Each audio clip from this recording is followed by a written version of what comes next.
God's afternoon, good people.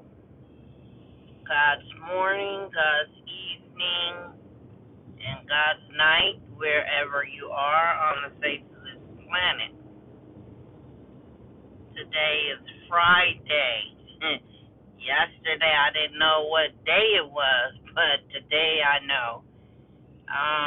Today is Friday, October 10th. Now, see, there I go.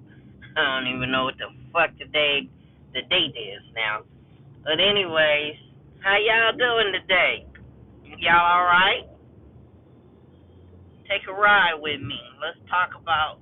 We're gonna just go back a little bit on people minding other people's business, or do you mind other people's business for them?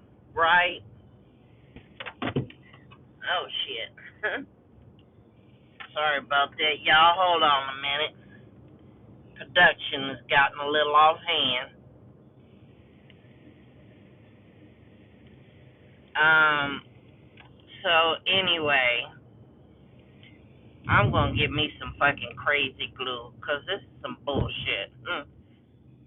I'm trying to keep my phone on the stand, and the template keeps coming unglued, undone, finito. I'm not working for you today. Somebody gonna work today, right? Anyway, I'm on my way to go get me some food, barbecue,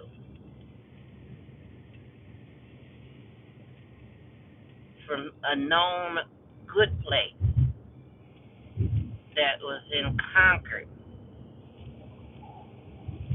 that I seen as I picked up a passenger here in Roseville.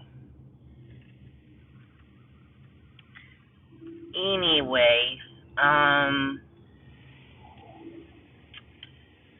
you know, I want to ask y'all, why do people insist on getting in your shit and telling you how you can or can't be happy? Right. Do you mind? Do you mind for them to be happy?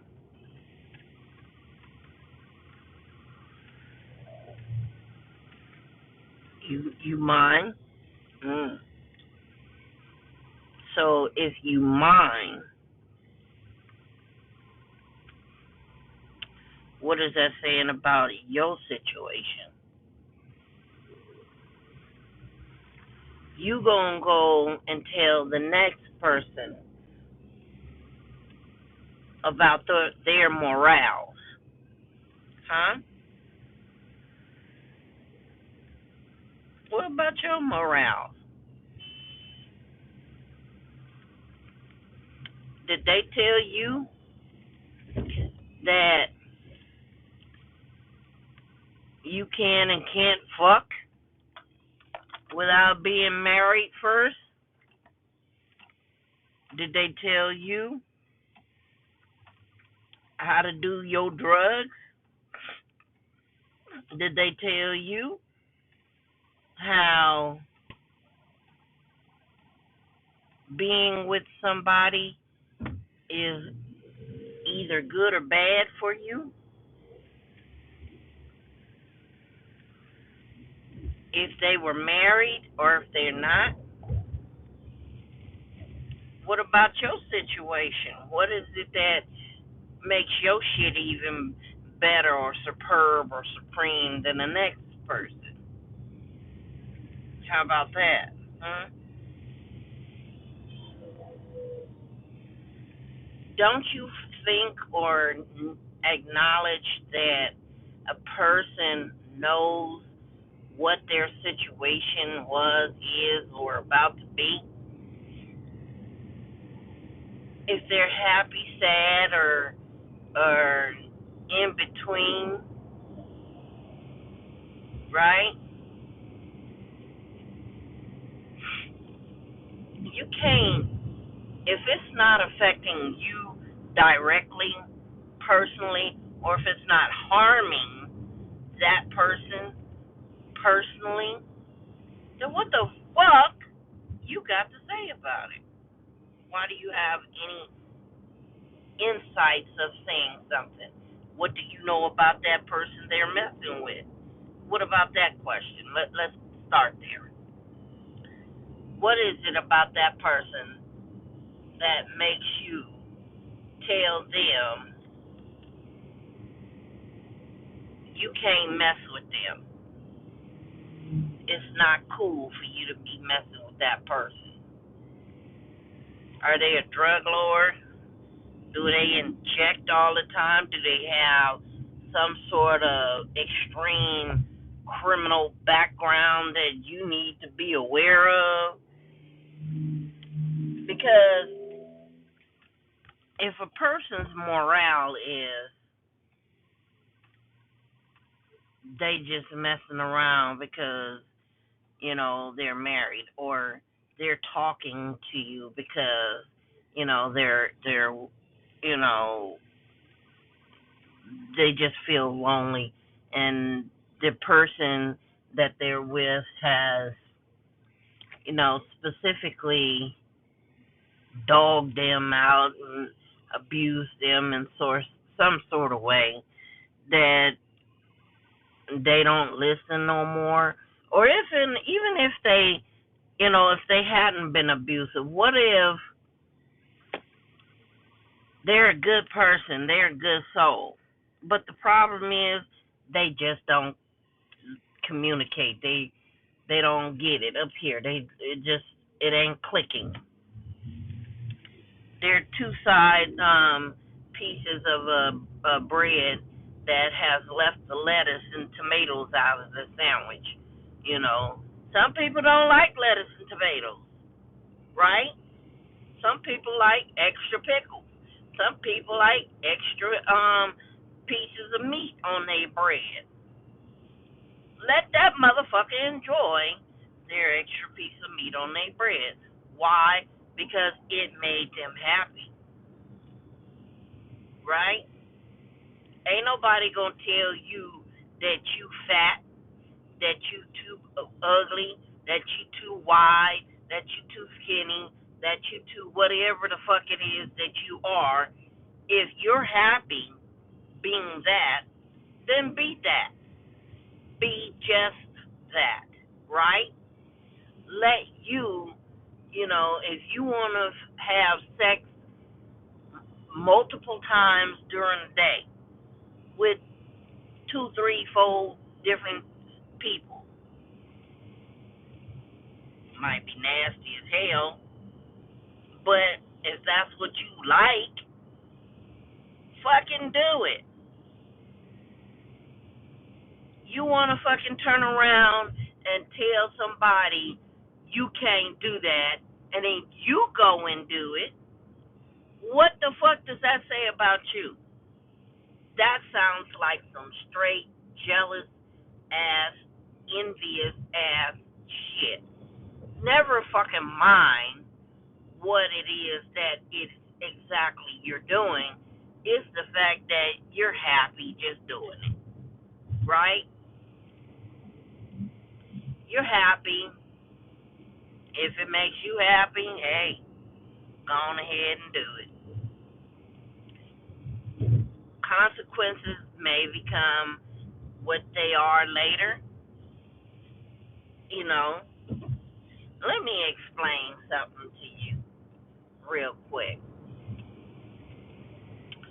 In my first marriage, and I've been married 3 times, in my first marriage,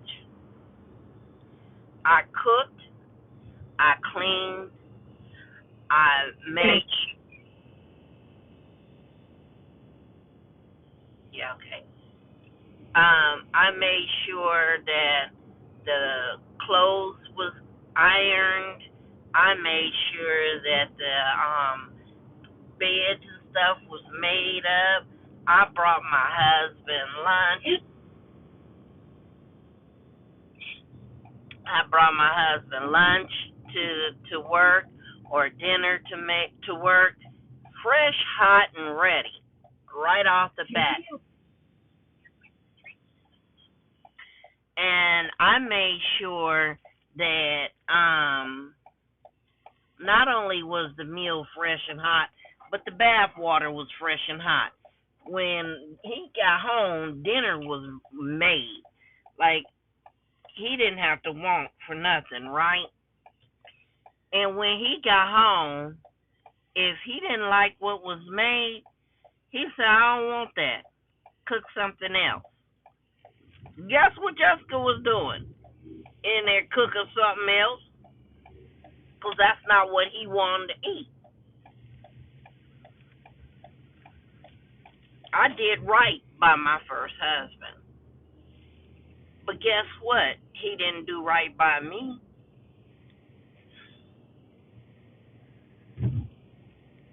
My morale was there. I stuck my ground and made sure I was a good wife.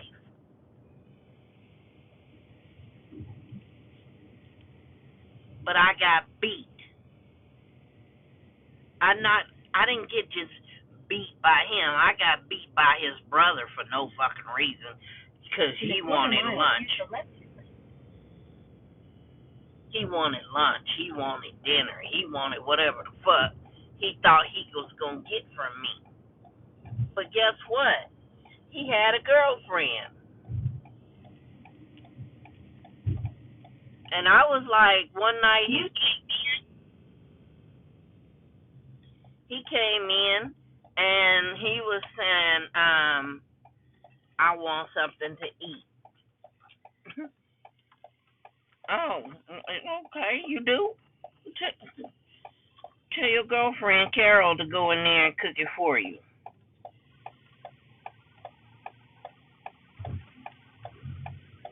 Right? Why the fuck should I cook you any goddamn thing? I ain't your woman. I ain't fucking you. I ain't married to your ass. Why the hell should I fucking cook anything when my man, my husband, is in prison?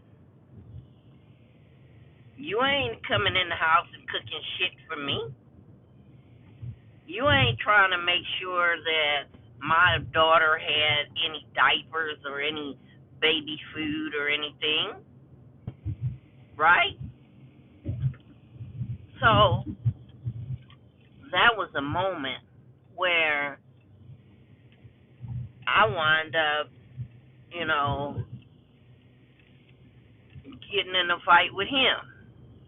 And I'm already looking at Carol, I'm looking at her, and it looked like he already beat the hell out of her.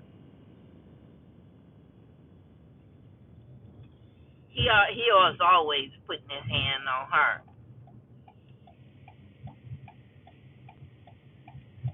Hold on, I have to get over.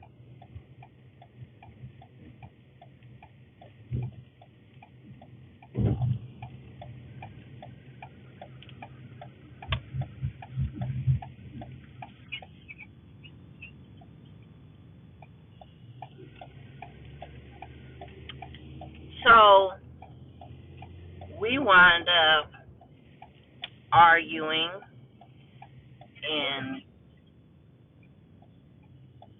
getting into it. He took I think Amy was, shit, my daughter was like a month and a half, 2 months, 3 months maybe. Old, I believe. And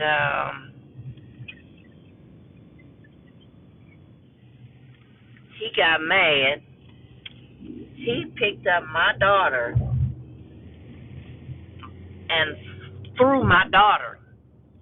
Like, okay, I don't know y'all distances and stuff in the fucking house, but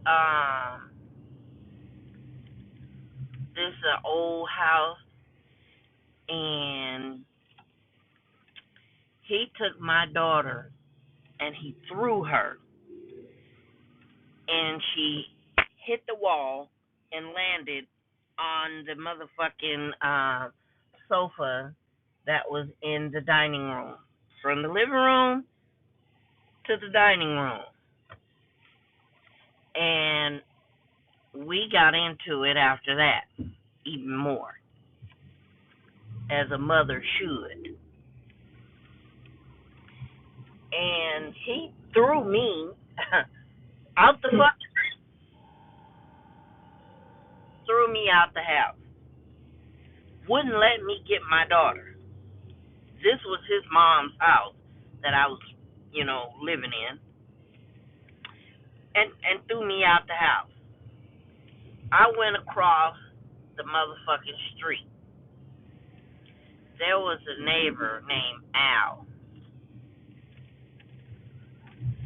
that lived across the street. And I went to Al's house, and this was in Pittsburgh. This was in the late 80s.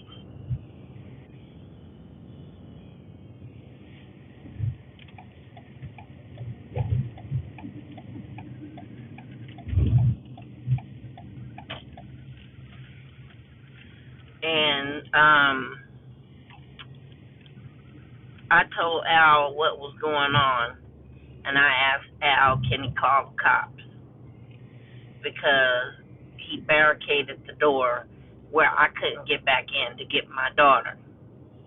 Right?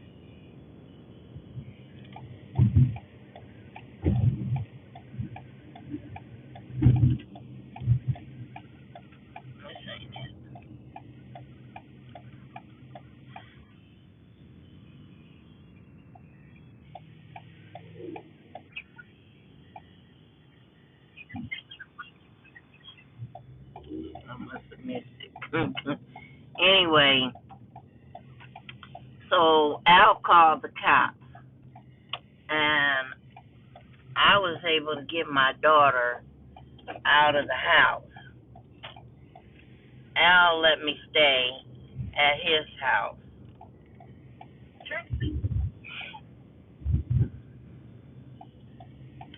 And I think the cops, I'm not quite sure, I don't remember, but I think the cops let me get my stuff, or I think either they put him out or something. But anywho,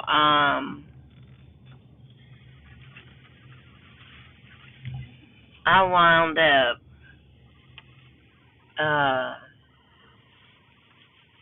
being, in a situation to where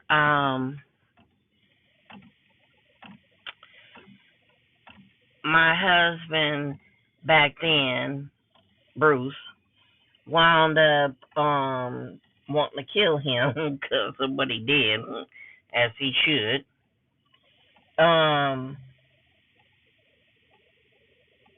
We wound up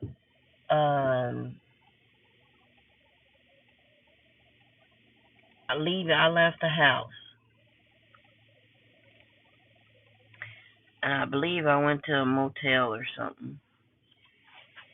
But anyway, back to Bruce. I was good to my husband, but he wound up abusing me mentally, emotionally, physically, and I left out of that relationship, and eventually I'll get to him. And then my second husband, I said I wasn't gonna do all of what I did before, cooking and cleaning and doing right and everything, because you know people don't appreciate you. You go by all these morals, and standards and stuff, and you do right, and people still fuck over you. So I said I wasn't gonna do all of that, right? Now, my second husband, he was a good dad, still a good dad, and the only problem was he wasn't he wasn't listening. His friends became his uh, solution to dissolving our marriage. you know, when um you got more loyalty to your friends than your own wife, and your friends got more say so over your relationship than you do, you have a problem, right? If you gonna pick somebody, make sure you choose the right way to love them, the right way to communicate and listen, and to accept what goes along uh, with that person, the good qualities of that person. Not everybody is an angel. Not everybody is a saint. I certainly not no angel or saint, but well, goddamn, I did try my fucking best, didn't I? Now, when your first two husbands is chasing after your friends, what that tell you, huh? So another man steps in and says, "Go back and talk to your husband," and you do that. You constantly do that, and they don't listen. Does that mean that you're not valued as more as the next person? I'm trying to figure that out, right? And I always wondered, was it me? What the hell was wrong with Jessica as to why these men aren't listening? Hmm. So you're minding your business and you're walking along this path of life, and suddenly you become unhappy. Why do you become unhappy though? Because motherfuckers don't listen. And, you know,